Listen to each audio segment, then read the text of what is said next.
오늘 함께 은혜를 나눌 말씀은 창세기 22장 1절로 14절입니다.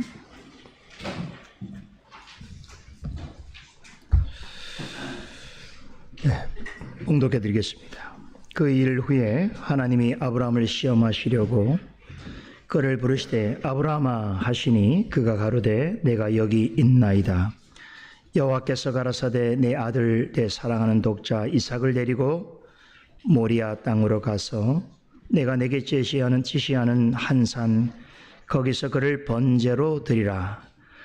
아브라함이 아침에 일찍이 일어나 나귀의 안장을 지우고 두 사한과 그 아들 이삭을 데리고 번제에 쓸 나무를 쪼개어 가지고 떠나 하나님의 자기에게 지시하시는 곳으로 가더니 제3일에 아브라함이 눈을 들어 그것을 멀리 바라본지라.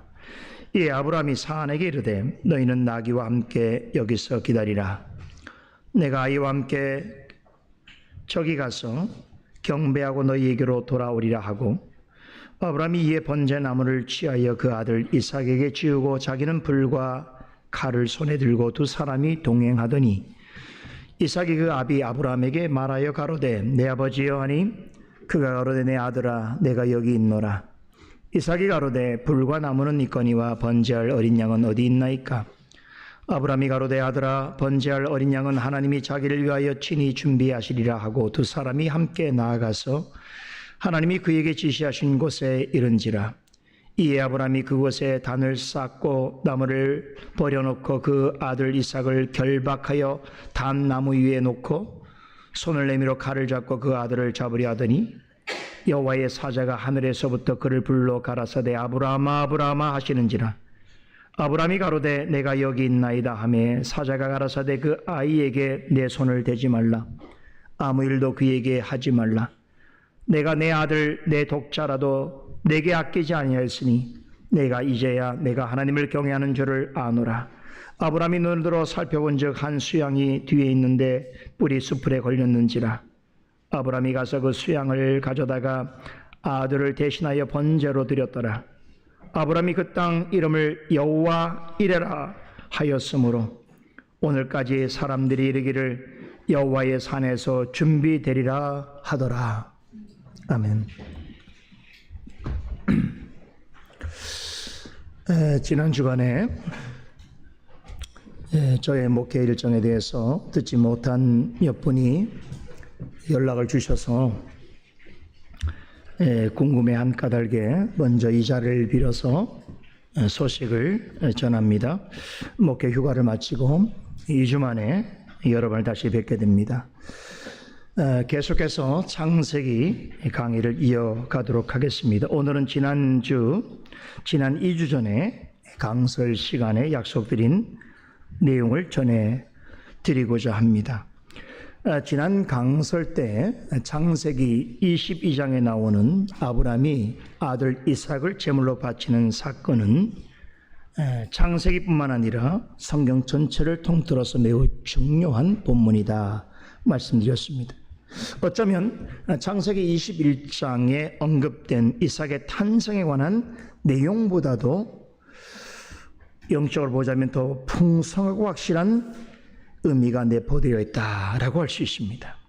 그래서 창세기 22장의 같은 본문을 두 가지 관점에서 풀어 설명드리겠다라고 약속드렸습니다. 첫 번째는 아브라함의 관점에서 이 사건을 바라보고 이해하는 것입니다. 그에 따라서 하나님이 아브라함과 같은 믿음을 가진 모든 성도에게 주시는 교훈을 함께 나누는 것이었습니다. 이에 대해서는 지난번 강설을 통해서 상세하게 전해드렸습니다. 두 번째는 이 사건 속에 담겨있는 보다 내밀한 상징적이고 신학적인 의미에 대해서 살펴볼 것이라고 말씀을 드렸습니다. 기억나시죠? 성경에는 여러 중요한 주제들이 있습니다. 그 중에서도 신구약 성경 전체를 일관성 있게 관통하는 한 가지 주요한 주제를 꼽으라면 그것은 단연 예수 그리스도의 구속입니다. 이는 하나님께서 죄인을 구원하시기 위해 그리스도를 통해 이루신 구원에 관한 섭리와 역사에 관한 것입니다. 굉장히 중요한 주제이죠. 성경은 그리스도의 구속 사역을 통한 하나님의 구원의 경륜과 역사를 기록한 책이라 해도 과언이 아닙니다. 신구약 성경에는 그리스도의 대속 사역에 관해서 직간접적으로 전하는 말씀들이 수도 없이 많습니다.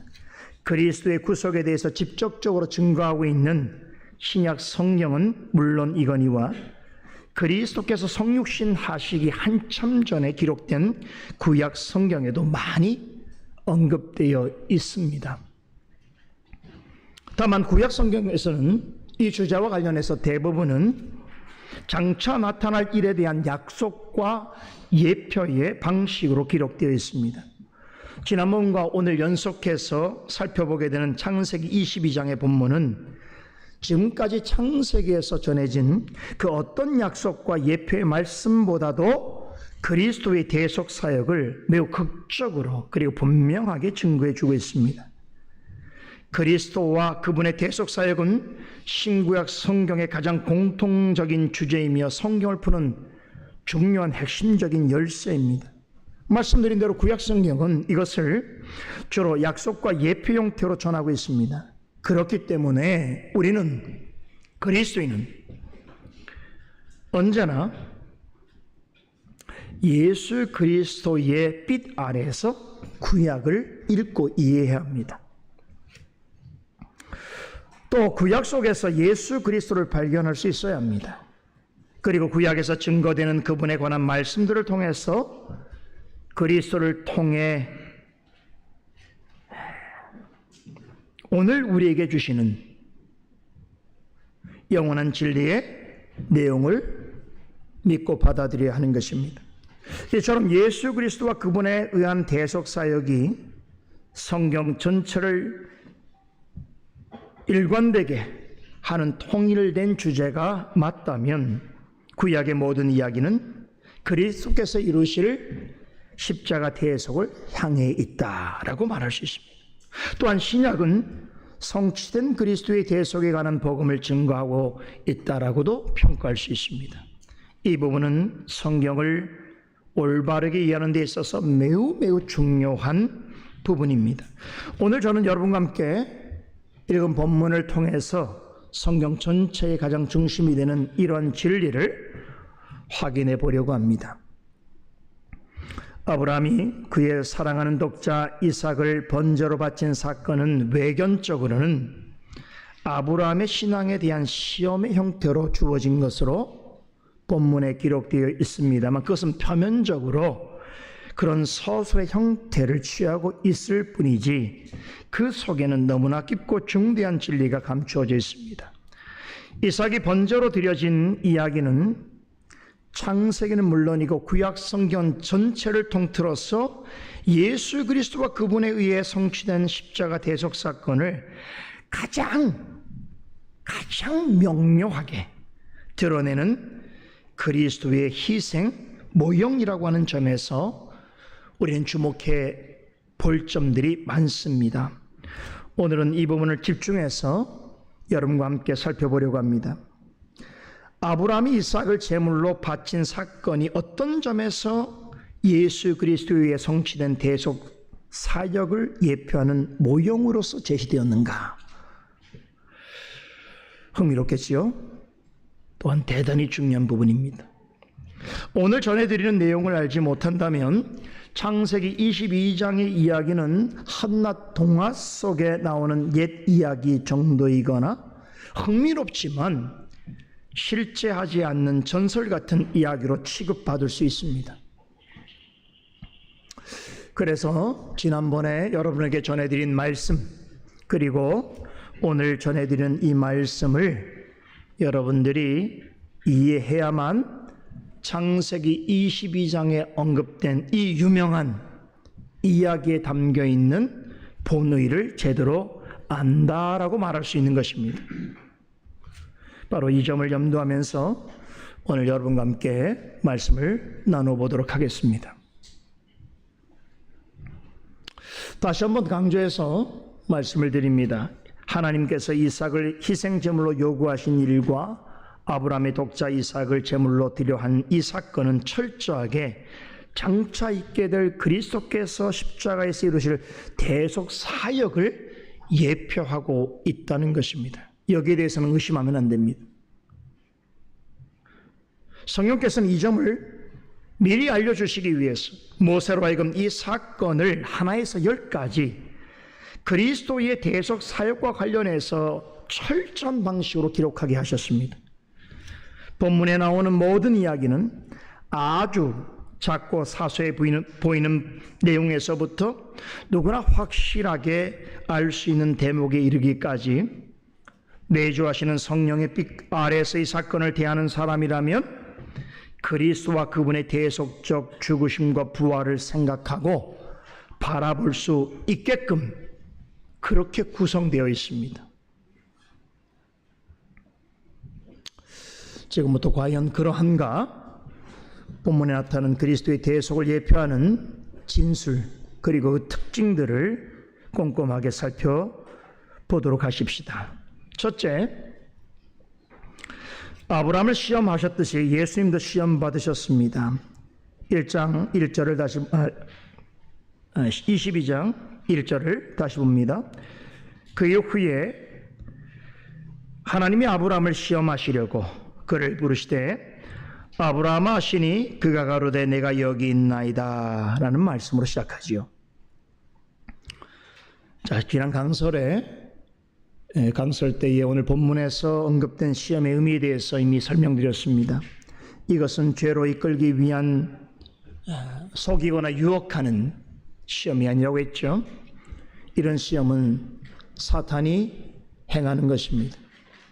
그러나 아브라함을 시험하신 분은 하나님이십니다.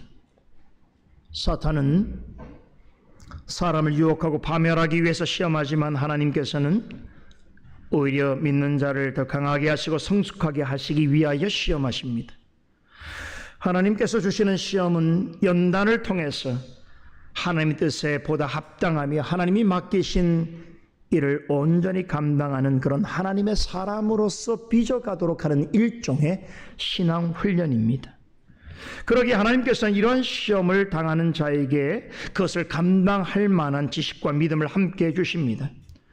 하나님은 아브라함을 시험하셨지만 하나님이 기뻐하신 일을 행할 수 있도록 믿음도 선물해 주셨습니다.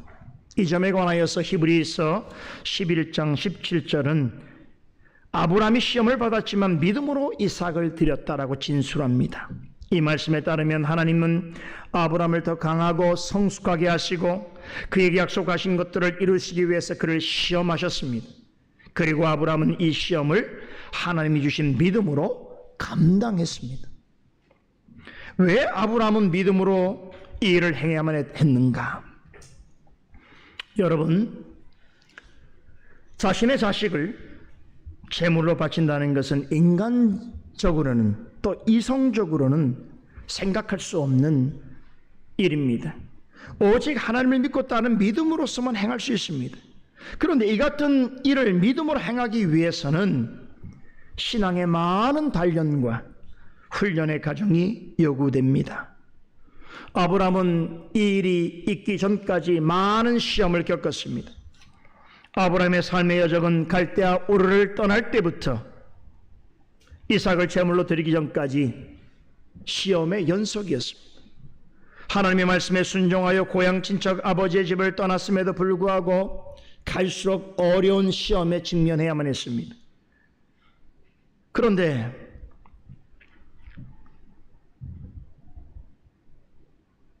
그렇게 해서 이삭을 제물로 바치라고 하신 극한의 시험에까지 이르게 되었습니다.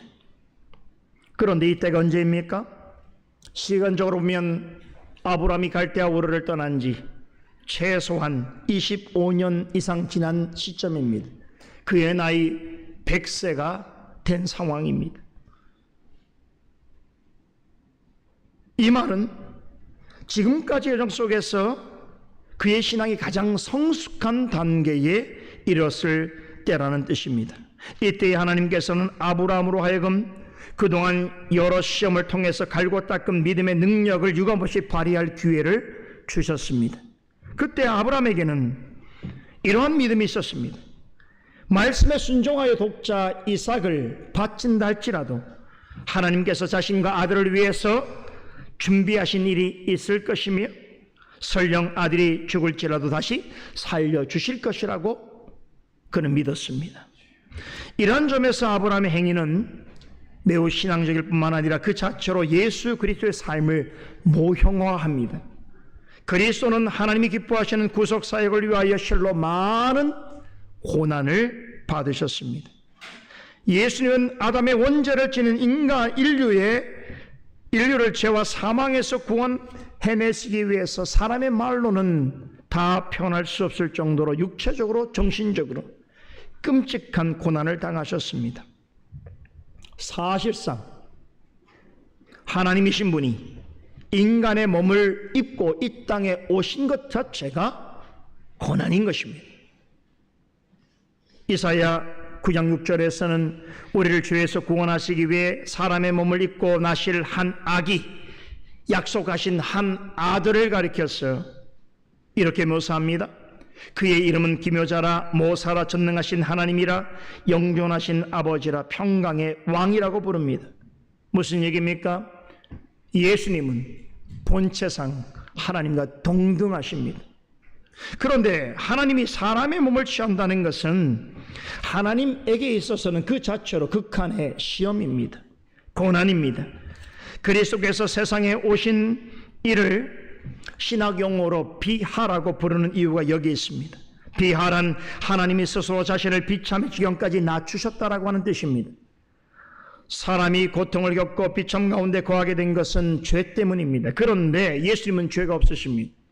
죄가 없으신 예수님은 사람의 몸을 입고 죄인과 같은 고통과 비참에 거하셨을 뿐만 아니라 십자가를 지시고 온갖 곤욕과 신문과 저주를 받으면서 죽기까지 하셨습니다. 이렇게 예수님의 생애는 세상에 나실 때부터 십자가에 죽으실 때까지 고난으로 점철되어 있습니다. 그럼 왜 예수님께서는 처음부터 끝까지 고난을 당하셨을까요? 그것은 하나님의 주권적인 구원의 계획을 온전히 성취하시기 위해서입니다. 창세기부터 요한계시록까지 성경 66권 전체가 전하는 하나님의 구원 역사를 완전하게 이루시기 위해서 십자가를 지시기 전까지 예수님은 시험을 받으셨습니다. 그리고 십자가상에서는 가장 혹독한 고난을 겪으셨습니다. 그럼에도 불구하고 예수님은 자신을 통해 죄인을 구원하시고자 하는 하나님의 뜻에 전적으로 순종하셨습니다. 모든 시험을 다 이기시고 십자가상에서 다 이루었다라고 하시는 말씀으로 하나님의 구원 사역을 완벽하게 성취하셨습니다. 아브라함은 자식을 제물로 바치라는 시험을 받았습니다. 하지만 믿음으로 순종할 때 하나님께서 그 일을 기뻐 받아주셨습니다. 그런데 예수님에게 요구된 시험은 아브라함에게 요구된 시험과 비교할 수 없을 정도로 훨씬 더 크고 강력했습니다. 죄인을 구원하시기 위해 자신의 십자가의 희생 제물로 바쳐야 하는 고난이었습니다. 그러나 예수님은 삼위 하나님과 약속하신 구원 사역을 성취하기 위하여 십자가에 죽기까지 순종하셨습니다. 그로써 죄인을 향한 하나님의 공의를 만족시켰을 뿐만 아니라 죄인을 의롭게 하심으로써 하나님의 구원받는 백성이자 하나님의 나라와 유업을 상속받을 하나님의 자녀가 되게 해주셨습니다. 이처럼 많은 고난을 받으셨지만 말씀에 순종함으로써 하나님이 기뻐하시는 뜻이 성취되었다는 점에서 아브라함과 그리스도의 삶은 닮은 꼴입니다. 본문 1절부터 아브라함의 신앙행위는 그리스도의 모형으로서 제시되어 있다라고 볼 수 있습니다. 둘째, 아브라함의 사랑하는 독자 이삭을 번제로 드리라고 하는 명령은 하나님의 독생하신 아들 예수 그리스도의 십자가 대속 사건을 예표합니다. 본문 2절을 봅니다. 여호와께서 가라사대 내 아들 내 사랑하는 독자 이삭을 데리고 모리아 땅으로 가서 내가 내게 지시하는 한 산 거기서 그를 번제로 드리라는 말씀이 나오지요. 구약 성경을 우리가 펼쳐보는 중에 그리스도의 대속의 죽으심에 대해서 이보다 더 명료하게 전하는 말씀은 그리 많지 않습니다. 아브라함에게 말씀하신 내 아들 너의 사랑하는 독자라고 하는 표현이나 그를 번제로 드리라고 하는 표현은 장차 하나님의 사랑하시는 아들 예수 그리스도를 통하여 이루실 대속의 죽음을 직접적으로 암시해 주고 있습니다. 하나님은 아브라함에게 번제로 드릴 제물로 지칭한 대상을 그냥 이삭이라거나 아들이라고 하지 아니하셨습니다. 내가 사랑하는 독자라고 하셨습니다. 이 표현은 예수님께서 세례 요한에게 세례를 받으실 때에 하늘로부터 증거된 하나님의 말씀을 기억나게 합니다. 너는 내 사랑하는 아들이라 라는 말씀입니다. 성부 하나님에게 있어서 성자 그리스도는 아브라함이 이삭에 대해서 생각하는 것 이상으로 지극히 아끼시는 사랑하는 아들이십니다. 신약 성경에는 예수님을 가리켜 종종 하나님의 사랑하시는 독생자라고 표현합니다. 히브리서 11장 17절 말씀 한 번 더 언급하면 히브리서 기자는 아브라함의 아들 이삭을 약속을 받은 자, 곧 독생자라고 부릅니다.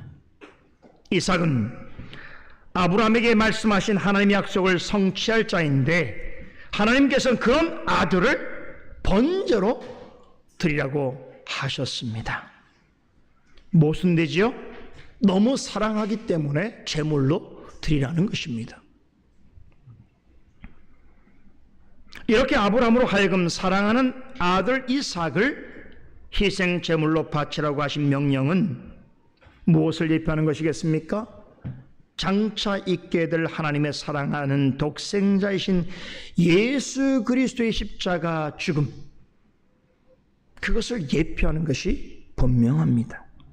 그렇다면 왜 예수님은 아들을 번제로 바치라고 하시면서 굳이 그를 내 사랑하는 독자라고 하셨을까요? 그것은 제물로 바쳐지는 아들이 하등 존재감이 없거나 필요 없는 존재라는 뜻이 아닙니다. 하나님은 아브라함에게 아들 이삭이 그에게 어떤 존재인지를 너무나 잘 아셨습니다. 여러분, 이삭이 아브라함에게 어떤 존재입니까? 하나님의 언약의 약속을 받은 후에 십수년이 지나서 100세가 되었을 때에 겨우겨우 받은 독자입니다. 그런 아들을 어찌 사랑하지 않을 수 있겠습니까? 이삭은 아브라함에게 둘도 없는 사랑하는 유일한 아들입니다. 이에 못지않게 하나님에게 있어서 예수님은 아브라함이 이삭을 대하는 것과 비교할 수 없을 만큼 지극히 사랑하시는 독생자입니다. 요한복음 1장 18절에 보면 예수님을 가리켜 아버지의 품속에 있는 독생하신 하나님이라고 묘사합니다. 말씀드린 대로 예수님께서는 본체로적으로는 삼위 하나님과 동등하십니다. 삼위 하나님과 더불어 영원토록 모든 찬송과 영광을 받으시기 합당하신 하나님이십니다. 이처럼 영원토록 하나님의 품에 계시는 것이 마땅한 독생자를 하나님께서 십자가의 희생제물로 내어놓으셨습니다. 그리고 그 일을 죽게까지 복종하심으로써 마침내 하나님의 뜻을 이루신 그리스도를 바라보시는 하나님 아버지의 마음을 이해할 수 있겠습니까? 본문 2절에 내 아들 너의 사랑하는 독자라고 하는 말은 실은 사랑하는 하나님의 사랑하시는 아들이요 삼위 하나님의 품속에 계신 독생하신 하나님을 죄인들을 위하여 십자가의 희생 제물로 드리게 하신 그 하나님 아버지의 마음을 절절하게 드러낸 것입니다. 다시 말하자면 아들 이삭을 번제로 드려야 하는 아버지 아브라함의 심정을 통하여 하나님의 사랑하시는 독생자 예수 그리스도를 죄인들을 위하여 십자가에 제물로 내어놓으셔야 했던 하나님 아버지의 마음을 강렬하게 드러내고 있는 것입니다.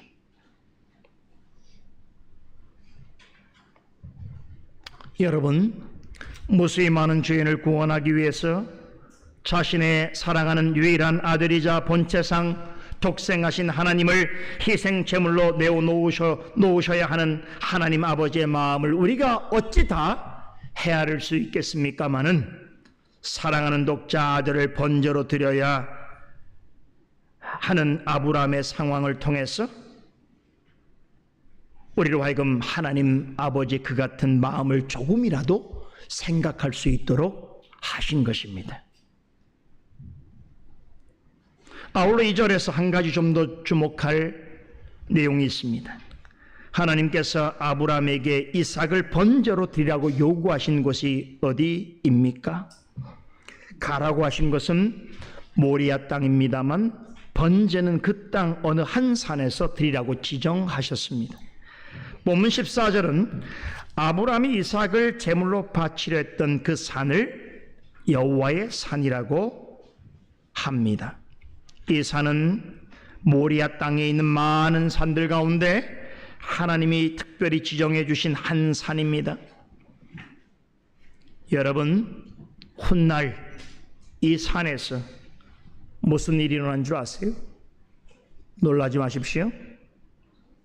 아브라함이 하나님의 말씀을 따라서 이삭을 제물로 바치려 했던 바로 그 산에서 여호와의 전이라고 하는 예루살렘 성전이 건축됩니다. 이 사실을 역대하 3장 1절은 이렇게 증거합니다. 솔로몬이 예루살렘 모리아 산에 여호와의 전 건축하기를 시작하니 그곳은 전에 여호와께서 그 아비 다윗에게 나타나신 것이요 여부수 사람 오르난의 타작마당에 다윗이 정한 곳이라. 여러분도 아다시피 예루살렘 성전은 솔로몬에 의해서 건축되었습니다. 역대 기자는 솔로몬이 모리아 산에서 여호와의 전을 건축했다라고 전합니다. 이곳은 일찍이 이곳을 성전토로 준비한 사람은 그의 아버지 다윗입니다. 원래 이곳에는 여부수 사람 오르난의 타작마당이 있었습니다. 그런데 하나님께서 다윗에게 나타나셔서 그곳을 예루살렘 성전이 건축될 터로서 장만하게 하셨습니다. 그래서 다윗은 하나님의 말씀에 따라서 금 600세겔이라고 하는 엄청난 돈을 주고 여부수 사람의 타작마당을 사들였습니다. 그리고 이후에 솔로몬은 다윗의 뜻을 받들어서 이곳에다 성전을 건축합니다. 여러분, 이것은 무엇을 말해줍니까?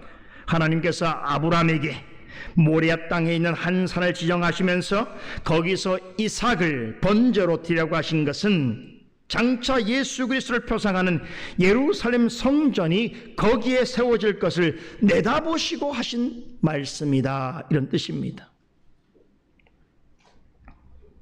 구약시대의 예루살렘 성전에서 율법에 따라 행해진 모든 제사는 그리스도의 대속 사역을 예표합니다. 특히나 성전에서 제사 때마다 번제로 드린 제물은 그리스도의 대속의 죽으심을 나타냅니다. 그런데 예수님께서 오셔서 이런 말씀을 하셨지요. 나는 성전보다 더 큰 일이라고 하셨습니다. 또한 자신이야말로 참된 성전이라고도 하셨습니다. 예수님께서 이렇게 가르치시기 전까지는 사람들은 눈에 보이는 건물로서의 전에 가야만 하나님을 만나고 예배할 수 있다라고 생각했습니다. 하지만 예수님께서는 자신은 눈에 보이는 성전보다 더 크신 이요 십자가에 죽으시고 부활하신 예수님을 나의 구원자여 나의 주로 믿고 고백하면서 살아가는 것이야말로 참된 성전이신 예수님 안에 거하는 것이라고 말씀하셨습니다. 그러기에 우리는 더 이상 아브라함이 이삭을 바쳤던 모리아 산으로 가거나 솔로몬이 건축한 예루살렘 성전을 찾을 필요가 없습니다. 만세전부터 우리의 참된 성전이시고 우리 교회의 머리시며 우리의 삶의 이유와 주인이 되시는 예수의 말씀에 따라서 믿음과 순종의 삶을 살아가고 있는 삶의 현장, 그 예수님으로 말미암아 하나님께로 나아가 경배드리고 예배하는 바로 그 곳이 우리에게는 영적으로 아브라함이 그의 아들 이삭을 제물로 바친 곳입니다. 왜 그렇습니까? 아브라함과 이삭과 다윗과 솔로몬으로 이어지는 하나님의 약속이 우리 주 예수 그리스도로 말미암아 그분 안에서 온전히 성취되었기 때문입니다.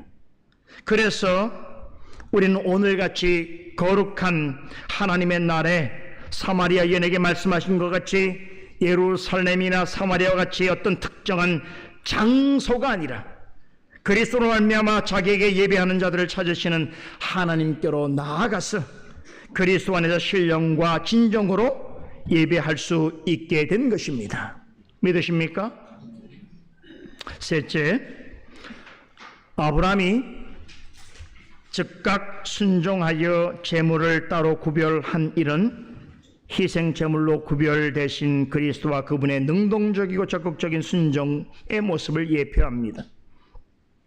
3절은 아브라함이 아침에 일찍이 일어나서 나귀의 안장을 지우고 또 두 사람과 그 아들 이삭을 데리고 번제에 쓸 나무를 직접 쪼갠 후에 하나님께서 자기에게 지시하신 곳으로 갔다라고 전합니다. 지난 시간에도 말씀을 드렸습니다만 아브라함이 하나님께 받은 이 요구는 인간으로서는, 특별히 아비로서는 가히 상상조차 하기 어려운 일입니다. 그토록 사랑하는 자녀를, 그것도 자신의 손으로 죽이라는 것만큼 아버지에게 또한 부모에게 있어서 무도하고 괴로운 일은 없습니다. 부모에게 이보다 더 큰 형벌은 생각하기 어렵습니다.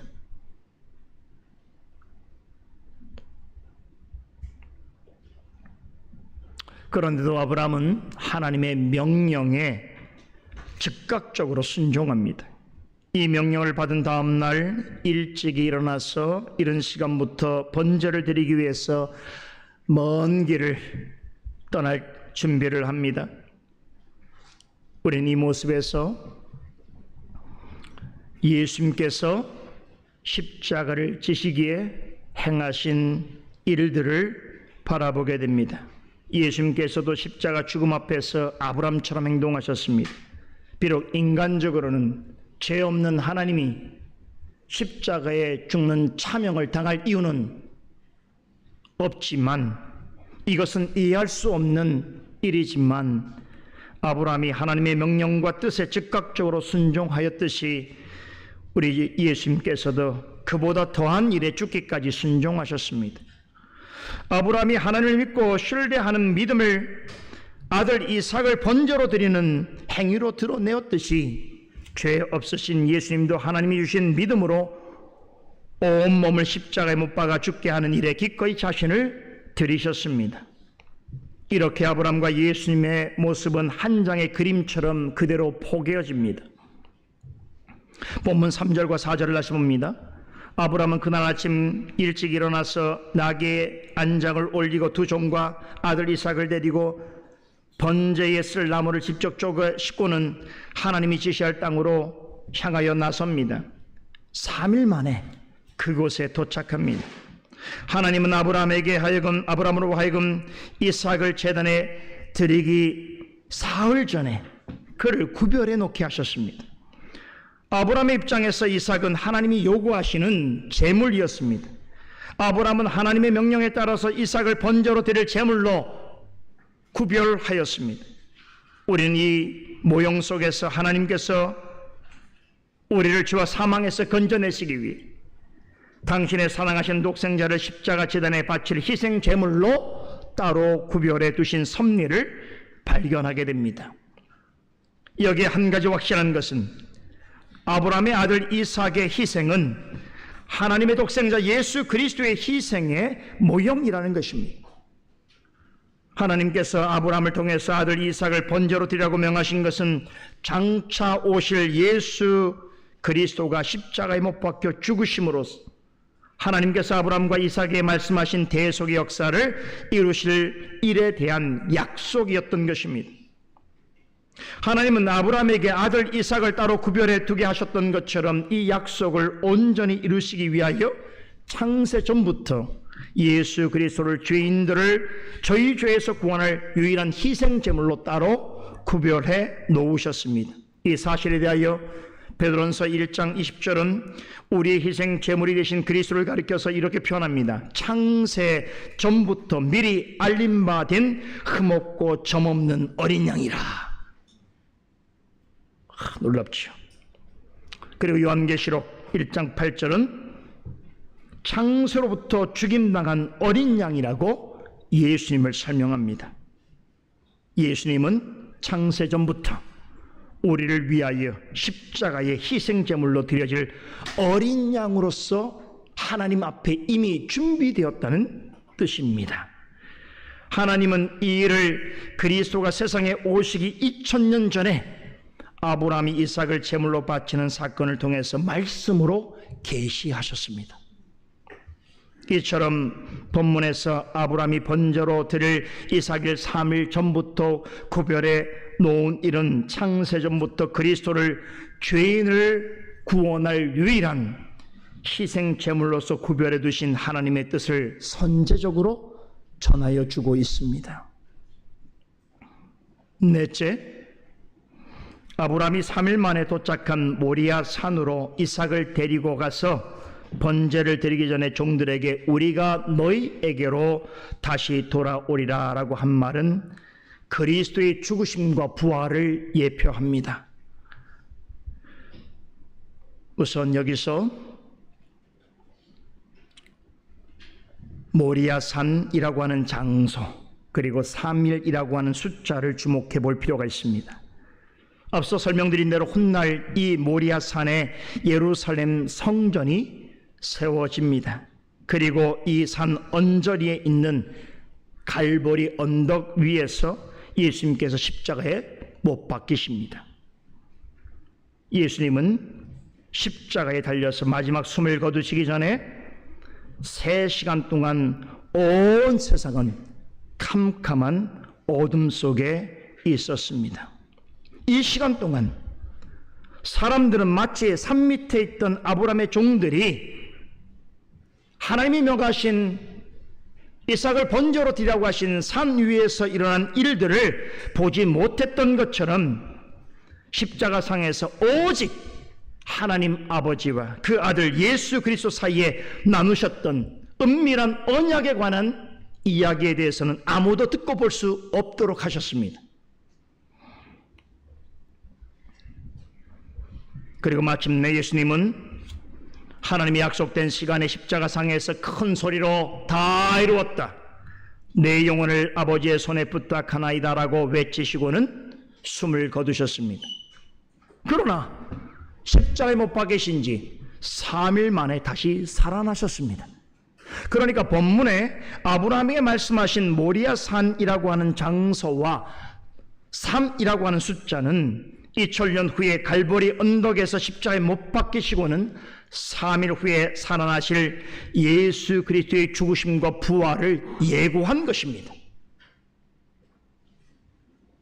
이 사실을 더욱 확실하게 알려주는 문구가 본문에 나옵니다. 바로 5절 하반절에 기록되어 있는 우리가 너희에게로 돌아오리라 라고 하는 말씀입니다.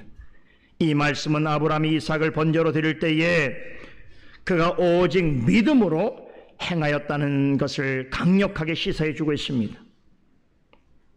인간적인 생각으로는 이 말을 하는 것은 넌센스죠. 분명히 아들을 제물로 바치러 올라가는 여정길인데 다시 그와 함께 우리가 돌아올 것이라고 말하는 것은 현실적으로는 불가능한 이야기입니다. 이 말을 할 수 있었던 것은 그가 오직 믿음으로 하나님께서 명하신 일을 행했다라고 하는 증거입니다. 히브리서 기자는 이때 아브라함이 가졌던 믿음에 대하여 이렇게 진술합니다. 히브리서 11장 19절에 그가 하나님이 능히 이삭을 죽은 자 가운데서 다시 살리실 줄로 생각한지라. 비유컨대 그를 죽은 자 가운데서 도로 받은 것이니라. 아멘.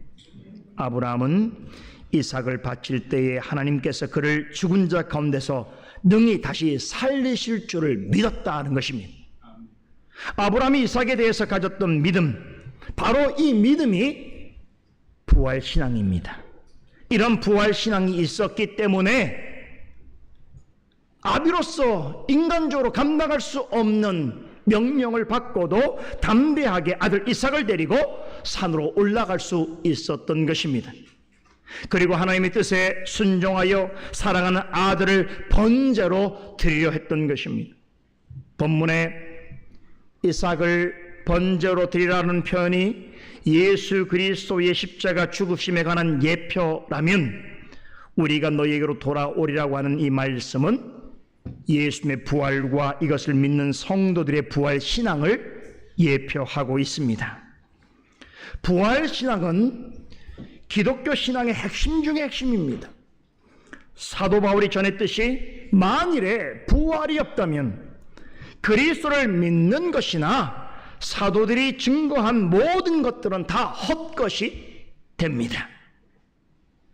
쉽게 말하자면 기독교는 다 종국적으로 거짓이 된다는 말입니다. 그리스도와 그리스도인의 부활이 없다면 기독교는 속빈 강정과 같습니다. 말은 번제를 해도 다른 종교들처럼 실속 없는 빈 껍데기 종교에 불과한 것입니다. 그런데 여러분, 기독교 신앙의 핵심 중의 핵심이라고 할 수 있는 부활 신앙의 창시자가 누군지 아십니까? 바로 우리 주 예수 그리스도입니다. 예수님은 공생의 기간 동안 자신이 고난을 받고 십자가에 죽을 것이나 사흘 만에 부활할 것이라고 제자들에게 여러 차례 말씀하셨습니다. 하지만 예수님을 따라다니는 제자들조차 그 말씀을 믿지 못했습니다. 당시 교회 밖에 있는 유대인, 헬라인, 로마인 그 누구도 이 사실을 믿지 않았습니다. 하지만 초대교회 사도들은 예수님의 부활을 경험하고 목격한 이후에는 그들은 십자가에 달려 죽으신 예수님은 살아나셨고 그분은 그리스도와 주가 되셨다라고 하는 복음을 담대하게 전하였습니다. 그리고 그들의 가르침을 듣고 변화된 그리스도인들은 모진 핍박과 고난 속에서도 십자가 복음과 부활의 신학을 붙들고 살았습니다. 참된 기독교는 십자가 복음과 부활의 신앙 위에 견고하게 서 있습니다. 십자가 복음과 부활의 신앙이 흔들린다면 기독교는 참된 종교로서 설 수 없습니다. 기독교가 모든 종교 중에서도 참된 종교라고 말할 수 있는 확실한 근거는 기독교의 모든 신앙은 십자가 복음과 부활의 신앙 위에 서 있기 때문입니다. 오늘 본문에서 아브라함이 이삭을 번제로 드리기 위해서 산으로 올라갈 때 종들에게 우리가 너희에게로 다시 돌아오리라 라고 전한 말은 장차 하나님께서 그리스도를 통해 이루실 십자가에서의 죽음과 그로부터 3일 만에 부활하실 것에 대한 예표입니다. 뿐만 아니라 하나님께서 예수님을 부활시키신 것처럼 우리도 장차 죽음에서 다시 살아날 것이며 주님 안에서 부활할 때에는 다시 죽지 아니할 것이며 영원토록 주님과 함께 살게 될 것에 대한 예표이기도 합니다. 하나님께서는 이처럼 아브람과 이삭을 통해서 이미 2000년 전에 그리스도의 십자가 복음과 부활의 신앙에 관한 내용을 계시로 전달해 주셨습니다.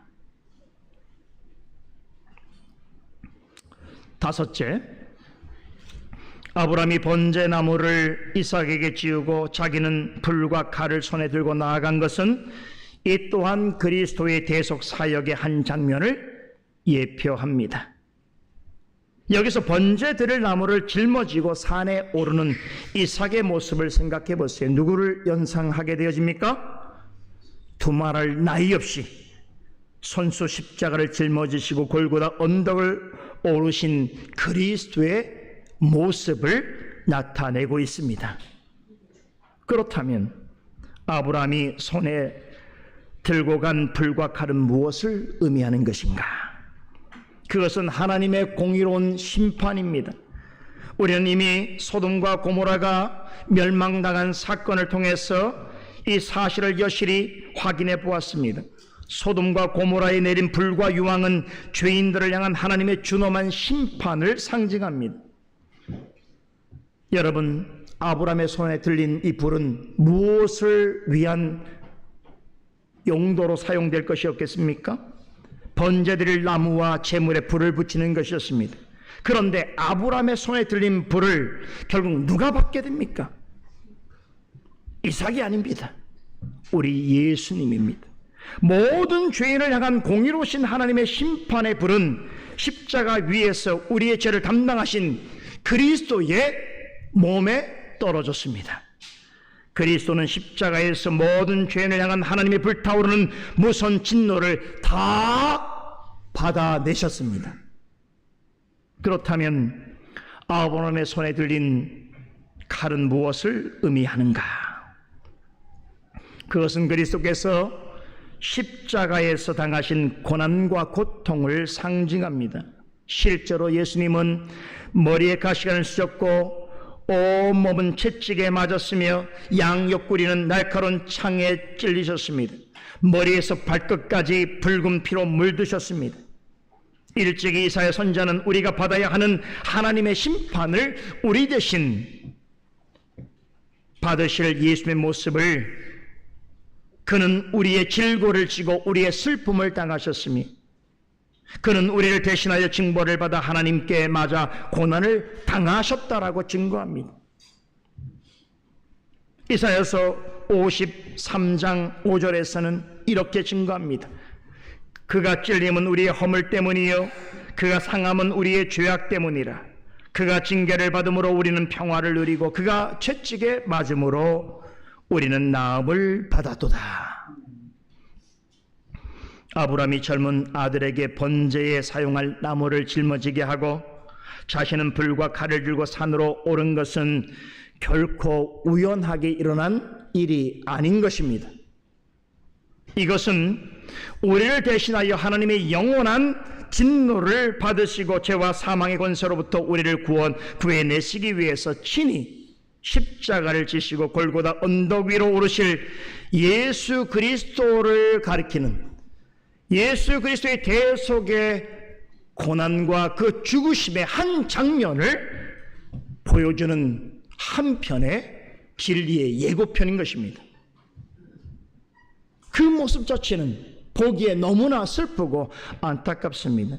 그러니 그리스도께서 십자가를 통해서 우리의 죄와 허물을 담당하시고 우리가 받을 징계와 고난을 다 받으신 결과 우리 어떻게 됐죠? 하나님 안에서 나음을 얻었고 하나님과 화목해 될 수 있었습니다. 얼마나 감사한 일입니까? 여섯째, 이삭이 아브라함에게 물은 번제할 어린 양은 다름 아닌 십자가의 희생제물로 드려진 예수 그리스도를 예표합니다. 본문 7절에서 8절을 보면 아버지를 따라 나무를 지고 산에 오르던 이삭은 아브라함에게 기습 질문을 합니다.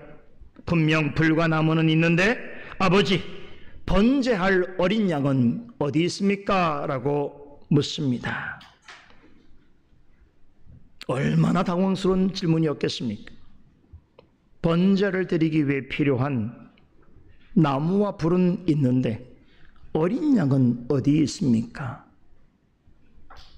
그런데 여러분, 이 질문은 비단 이삭만이 한 질문이 아닙니다. 예수님께서 오시기 전까지 인류가 지속적으로 반복해서 물었던 물음입니다. 구약 성경에 나오는 신실한 믿음의 사람들도 이삭과 같은 질문을 계속했습니다.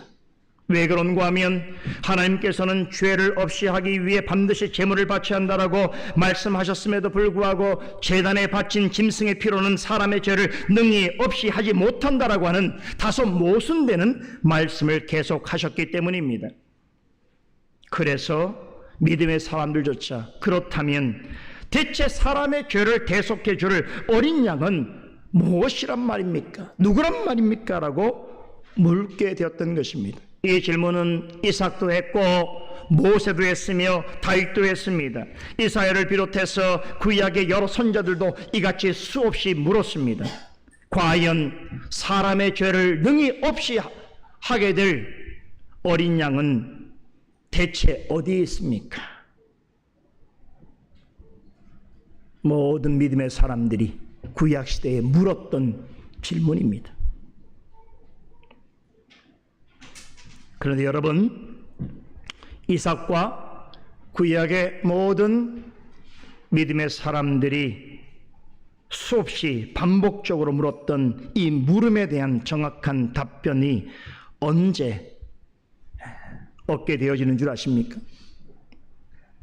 예수님께서 세례를 받으시기 위하여 요단강으로 나오실 때였습니다. 그때 하늘이 열리고 하나님의 성령이 비둘기처럼 그분 위에 머물 때에 하늘로부터 이 같은 말씀의 소리가 들렸습니다.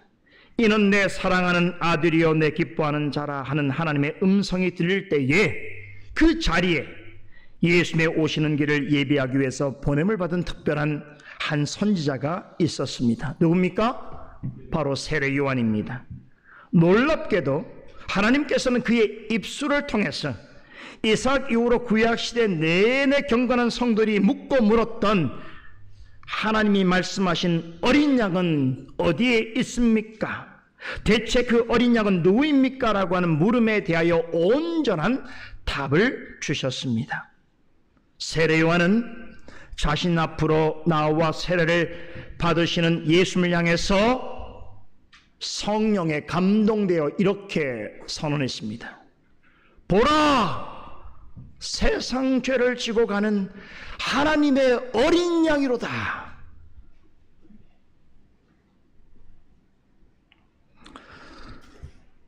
하나님께서 이삭 대신에 번제할 어린 양으로 준비하여 두신 분은 누구입니까? 다름 아닌 예수 그리스도입니다. 아브라함은 하나님이 약속하신 어린 양의 실제 모습을 보지 못했습니다. 그는 아들 이삭이 그 어린 양일 수 있다라고 생각했을 것입니다. 하지만 번제할 어린 양이 어디 있습니까? 라고 하는 아들의 질문에 그는 이렇게 답변했습니다. 번제할 어린 양은 하나님이 자기를 위하여 친히 준비하실 것이다. 이 말은 믿음 아니면 답할 수 없는 말입니다.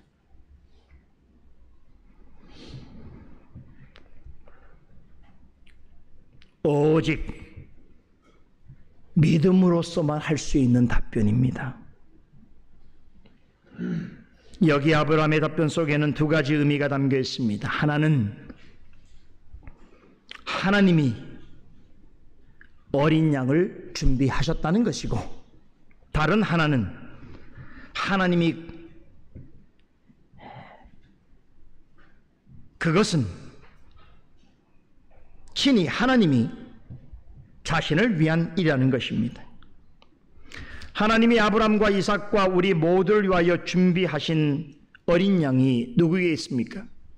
우리의 죄와 허물을 사하시기 위해 십자가의 희생 제물로 드려진 하나님의 사랑하시는 독생자 예수 그리스도입니다. 13절을 보면 아브라함은 하나님이 준비해 두신 어린 순양을 가져다가 이삭을 대신하여 제물로 바칩니다. 이 일은 명백하게 예수 그리스도의 속죄와 대속의 죽으심을 예표하고 있습니다. 나중에 모세 시대에는 하나님께서 율법을 통하여 예수 그리스도를 예표하는 제물로 드려질 어린 양의 자격과 죄를 사하는 방법에 대하여 제시해 주셨습니다. 반드시 그 어린 양은 흠없는 수컷이어야 하고, 또 언약에 따라서 반드시 피 흘리는 죽음이 있어야 하며, 그 피는 죄인과 온 백성에게 뿌려져야 한다는 것입니다. 이것은 하나님께서 율법을 통해서 가르치신 참된 제물이 되는 조건이었습니다. 하나님께서는 아브라함이 모리아 산에서 아들 이삭을 번제로 드리려 할 때에 이 조건에 완벽하게 부합되는 어린 양을 미리 준비해 두셨습니다. 그리고 아브라함에게 이삭 대신에 이 양을 번제로 드리게 하셨습니다. 이 어린 양은 누구입니까? 예수 그리스도입니다. 이 어린 양의 희생은 그리스도에서 성취될 계속적인 죽음을 예표합니다. 하나님은 예수님의 십자가 죽음이 있기 2000년 전에 아브라함으로 하여금 오직 믿음으로 이 같은 진리를 입술로 믿고 고백하게 하셨습니다. 하나님이 어린 양을 준비하신다는 말은 진정으로 사람의 죄를 없애주는 희생 제물은 사람의 손으로는 준비할 수 없다는 것을 말해주고 있습니다. 역설적으로 말하면 사람의 죄를 능히 없애주는 참된 제물은 오직 하나님에 의하여서만 준비되어질 수 있다는 뜻입니다. 하나님의 영원한 공의를 완전히 만족시킬 수 있는 제물은 사람으로서는 준비할 수 없습니다.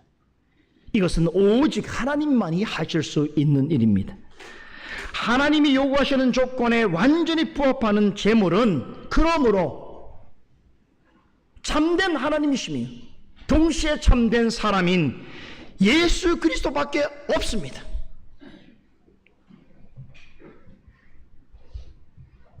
오직 예수 그리스도만이 하나님의 요구하시는 공의를 완벽하게 영원토록 만족시키는 동시에 우리의 죄를 영원히 사해 주실 수 있습니다.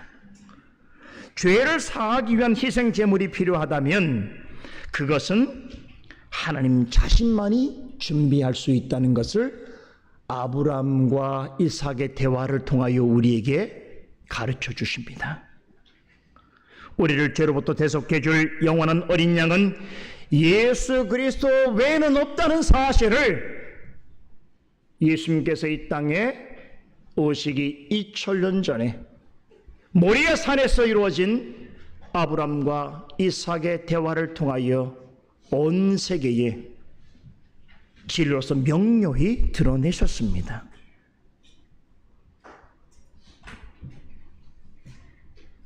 그러기에 하나님께서 우리를 죄에서 구원하시기 위해 직접 준비하신 어린 양이신 예수 그리스도를 우리를 위해 십자가의 희생제물로 드리신 일은 결국 하나님 자신을 위한 일이 됩니다.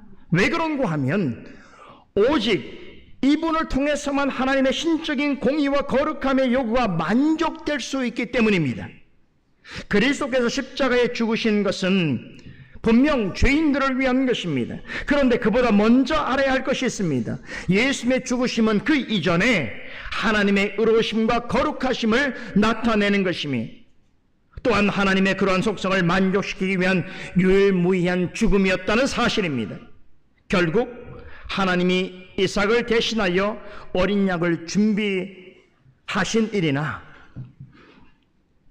우리를 죄에서 구원하시기 위해 예수님을 준비하셔서 우리를 위한 희생제물로 십자가에 드리게 하신 일은 하나님이 계획하신 구원 역사를 온전히 이루시기 위해 반드시 있어야 하는 일들이었습니다. 결과적으로는 우리를 위한 일이지만 본질적으로는 그것은 하나님 자신을 위한 일인 것입니다. 하나님은 이 일을 통해서 당신이 창세전에 그리스도 안에서 구속 언약 가운데 계획하신 바를 이루셨을 뿐만 아니라 그 일을 통하여 스스로 영광을 받으셨습니다. 본문에 번제할 어린 양은 어디 있습니까? 라고 한 이삭의 질문에 아브라함이 그 어린 양은 하나님이 자기를 위하여 친히 준비하시리라 라는 이 말씀에는 신구약 성경을 관통하는 이렇게 중요한 복음의 의미가 담겨 있습니다. 이제 마지막으로 7째, 이삭을 대신하여 하나님께 번제로 드려진 숫양은 죄인들을 대신하여 죽으신 그리스도를 예표합니다. 본문 9절에서 14절 내용은 이 사실을 너무나 아름답고 웅장하고 확실하게 예표하고 있습니다. 보세요. 이삭은 나무에 결박되었습니다. 그런데 우리 예수님은 십자가에 완벽히 결박되도록 못 박히셨습니다. 또한 하나님의 공의의 칼은 이삭의 머리 위까지 내려왔습니다. 그러나 실제로는 예수님께서 그 칼을 받으셨습니다. 아브라함은 결박당한 채 제단 위에 누워있는 이삭을 향해서 칼을 높이 들었습니다. 그 순간 하나님께서 막으셨습니다. 아브라함아, 아브라함아 부르시면서 그에게 아무 일도 하지 말라라고 명하셨습니다. 이어서 그가 믿음으로 행한 모든 일에 대하여 칭찬하시고는 하나님이 미리 준비해 두신 어린 양 수양을 가져다가 아들을 대신하여 번제로 드리라고 명하셨습니다. 다시 말씀드리지만 이 양은 하나님이 친히 준비하신 것으로, 이 어린 양을 준비하신 것은 아브람과 이삭을 위한 일인 동시에 근본적으로는 하나님 자신을 위한 일이었습니다. 왜 그렇습니까? 하나님께서 창세전에 계획하신 구원의 역사를 하나님의 주권적인 능력과 섭리와 열심으로 이루신 것이기 때문입니다. 그러므로 이 일을 통하여 하나님은 스스로 영광을 받으시기에 합당하신 것입니다. 이 어린 양은 장차 우리의 모든 죄를 위해 십자가에 희생 제물이 되시고 그로써 우리를 죄와 사망에서 구원해 주실 예수 그리스도를 가리킵니다. 따라서 아브라함에게 이삭을 대신하여 어린 양을 주신 것은 그와 같은 믿음을 선물로 받은 모든 자에게 하나님의 독생자 예수 그리스도를 선물로 주실 것이며 그분으로 말미암아 죄 사함을 얻고 의롭다 하심을 받아 하나님의 자녀가 되는 권세와 축복을 받게 될 것에 대한 예표가 되는 말씀이기도 합니다. 오늘 본문은 하나님께서 이 같은 일을 아브람과 이삭에게 나타내 보이신 그 산을 아브람이 여호와 이레라고 부르면서 훗날 사람들이 이 산에 있었던 일들을 기억하게 될 때에 하나님께서 미리 준비하셨다라고 하는 사실을 기억하게 되었다는 말씀으로 마칩니다. 여호와 이레, 이 말의 뜻은 여호와께서 여호와의 산에서 준비되리라라는 뜻입니다. 여호와 이레, 이것은 하나님께서 본문에서 처음으로 하나님 자신에 관하여 새롭게 가르쳐 주신 하나님의 이름입니다. 이 이름에는 너무나 깊은 뜻이 숨겨져 있습니다. 시간이 없습니다. 언젠가 기회가 주어진다면 이 이름에 담겨 있는 하나님의 뜻, 그리고 이 이름을 통해서 하나님의 백성에 나타내시고자 하는 하나님의 변함없는 속성과 성품에 대해서 상고해 보기를 소망합니다. 아무튼 오늘 본문은 죄인을 구원할 하나님의 모든 계획과 그것을 이룰 모든 방법은 이미 준비되어져 있었다, 이 사실을 전해주면서 마무리됩니다. 하나님은 영원 전부터 우리의 구원을 위해 모든 일을 준비하셨을 뿐만 아니라 준비하신 모든 것을 반드시 이루십니다. 왜냐하면 하나님은 우리의 여호와 이레의 하나님이시기 때문입니다. 하나님에게는 영원에서 영원까지 우리를 위해 모든 것들이 다 준비되어 있습니다. 그것을 정하신 때에 변함없이 뜻하시는 바대로 이루십니다. 그러하신 하나님을 어찌 찬송하지 않을 수 있으며 경배드리지 않을 수 있겠습니까? 사랑하는 성도 여러분, 오늘 이 말씀을 기억할 때 모든 일에 있어서 여호와 이레의 하나님, 우리 하나님을 찬송하고 경배하십시다. 기도하겠습니다. 거룩하신 하나님, 오늘도 창세기 말씀을 통해서 모든 역사에 오고 오는 하나님의 백성들에게 가르치시고 적용하시는 복음과 진리를 우리에게 증거하여 주심을 감사드리옵나이다.